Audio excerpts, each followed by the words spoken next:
Oi, pessoal, seja bem-vindo ao meu canal. Eu sou Débora Baldin e você chegou ao Amenidades de hoje. E hoje nós falaremos um pouco, notas aí que eu tenho pensado a respeito da questão da internet no contexto da pandemia. E por que no contexto da pandemia? Porque no contexto da pandemia a gente teve uma mudança, eu acho que uma intensificação do uso de internet de um modo geral. Eu quero, antes de começar o vídeo, convidar você que me assiste aqui no canal do YouTube a apoiar esse projeto. Esse canal se financia com uma plataforma de apoio recorrente, o Apoia-se, o link tá aqui na descrição. Considere apoiar o canal, tá bom? Com qualquer valor. E é isso, obrigada aos meus apoiadores aí. O canal tá se reformulando, vocês sabem que o canal tá em processo de reformulação e a plataforma de apoio também faz parte disso. Então considere apoiar, eu tô reformulando as recompensas agora nos próximos meses e contamos com vocês. Eu acho que a questão da internet, ela, como tudo que a pandemia realmente veio fazendo aí nesses últimos meses, ela escancara muito das nossas assimetrias no Brasil, né, das nossas desigualdades. E eu vou falar um pouco de alguns itens aí pra gente pensar essas questões e o quanto tá difícil, né, por um lado, utilizar a internet nesses termos e o quanto tá insuportável também. Falando aí um pouco das experiências pessoais. Então vamos lá. O primeiro ponto que eu coloquei pra destacar é a questão do acesso desigual à internet. E o que eu quero dizer com desigual? A gente só tende a pensar na desigualdade da internet quando a gente pensa em quantas pessoas estão acessando a internet e quantas não. Mas com a pandemia a gente viu uma intensificação do uso da internet, ou seja, a internet chega a mais lugares. E os dados nos últimos anos mostram uma crescente nessa questão do acesso à internet. A questão é, o acesso à internet é igual para todo mundo? Em que termos? Étnicos, é igual em termos de renda, é igual em termos geográficos, é igual em termos de capacidades tanto de acesso à rede quanto dispositivos?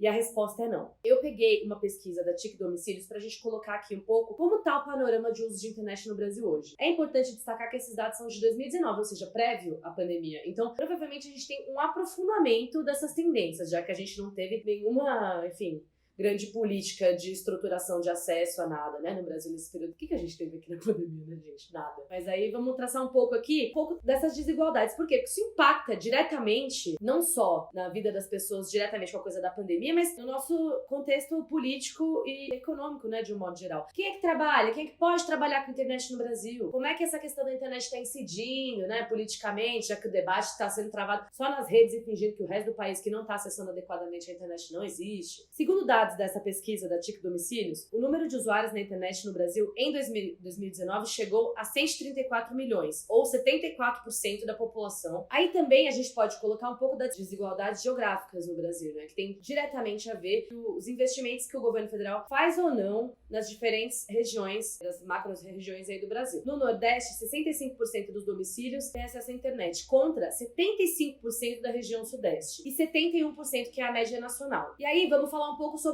a questão das desigualdades com o acesso dos aparelhos, por exemplo. O celular é o principal dispositivo para acessar a internet usado pela totalidade dos brasileiros. A pesquisa ainda aponta que 58% dos brasileiros acessam a rede exclusivamente pelo celular, proporção que chega a 85% nas classes D e E. Isso, por exemplo, diz um pouco sobre o quanto é difícil acessar dispositivos como tablets, como computadores, inclusive facilitam e impossibilitam o uso para outros fins, né, como estudos, como para trabalho. A gente vê essa disparidade, inclusive, impactar na questão do EAD, do ensino à distância, né? Quem são as pessoas que, de fato, têm dispositivos para acessar tudo à distância, para trabalhar à distância? O uso exclusivo do telefone celular também predomina entre a população preta frente à população branca, ou seja, a internet no Brasil está condicionado estritamente às nossas condições desiguais, né? Tanto de acesso à rede quanto de acesso aos dispositivos. É algo pra gente ter aí em conta. O acesso à internet no Brasil é desigual e ele é qualitativamente desigual. E, gente, os dados são vários, eu posso ler todos os dados aqui, porque senão vai ser realmente só disso o vídeo. Então, quem tiver interesse de conhecer esses dados, procura aqui na descrição. E aí, vamos para o segundo ponto que eu queria colocar. O algoritmo, que é esse sistema que gerencia aí as nossas plataformas de redes sociais, ele responde aos interesses das empresas, né? E não só responde aos interesses, mas como ele pauta o que a gente produz na internet e pauta, na minha opinião, aí eu fazendo uma análise já de achismos, um pouco de valores, né? Da nossa subjetividade. Vou deixar aí recomendado para quem quiser assistir, o documentário que tá na Netflix, chama Dilema das Redes. Foi um documentário que me fez passar muito nervoso. Eles pegam esses grandes engenheiros da informação aí, foram os responsáveis por essa cagada aqui, que é essas dinâmicas das redes sociais que a gente tá inserido aí. Eles contando um pouco qual que é o modelo de negócio dessas redes sociais. Aí tem muita gente gente que ficou falando assim no Twitter, não é nenhuma novidade o que eles estão falando. Primeiro que é sim novidade pra muita gente, tá? Pode não ser novidade, mas acho que a gente pauta muito pouco criticamente essas questões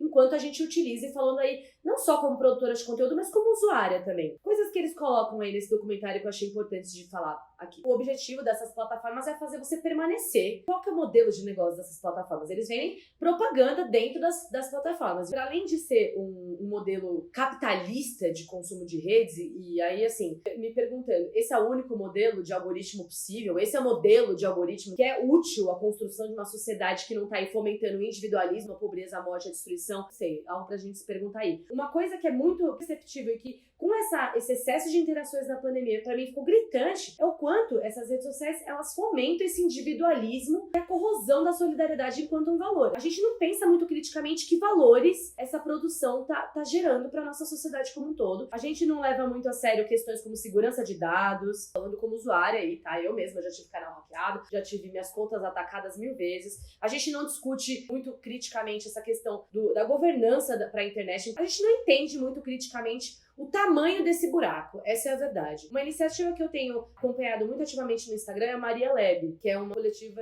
feminista que tá aí buscando entender, discutir, produzir oficinas e capacitar as pessoas para o uso de internet de maneira mais segura e tal, né? Se toda a nossa arena da política, das discussões sociais que estão acontecendo na internet, ela tá sendo pautada por empresas, e a gente não tá fazendo esse debate, o que é que vai ser de nós, né? E aí, vou falar um pouco do terceiro item, né? E aí, falando um pouco mais da questão nacional. Um pouco da política também, né? Todos os debates acontecendo única e exclusivamente pautados pela e por a internet. E eu escutei um podcast, uma entrevista do Orlando Calheiros, que é esse antropólogo e podcaster do Benzina, no Lado B do Rio, que é um podcast à esquerda lá do Rio de Janeiro, falando sobre militância nas redes. Sobre o quanto a gente não entende a arquitetura das redes enquanto usuários, o quanto a gente não sabe operar nessa esfera, né? A gente não possui um ecossistema, e quando a gente fala de ecossistema, esse conjunto de pessoas que não necessariamente estão falando só sobre política, estão falando de muitas coisas. E a gente não tem muita compreensão da arquitetura das redes na hora de produzir o nosso conteúdo e de nos articularmos enquanto conteúdo. Sabe o que incide muito diretamente na nossa produção de ideias e que dificulta muito fazer um contraponto com a extrema-direita, que no Brasil sim possui um ecossistema bastante bem construído, consegue incidir, inclusive, bem melhor no debate público, o próprio individualismo, né? A pouquíssima solidariedade nas redes no campo democrático, progressista e de esquerda. Quero finalizar com um ponto 100% pessoal, mas é algo que tá me incomodando bastante de conviver nas redes sociais, que tem tornado as redes sociais intratáveis pra mim. A gente sabe que tem essa coisa da psicologia das massas, quando as pessoas se dissolvem em grupos, né? Que elas tendem a ter uma atuação diferente do que elas teriam individualmente. Que isso não necessariamente é ruim, assim. Mas acho que com a internet a gente tem uma acentuação disso aí. Essa coisa da galera ter perdido completamente o referencial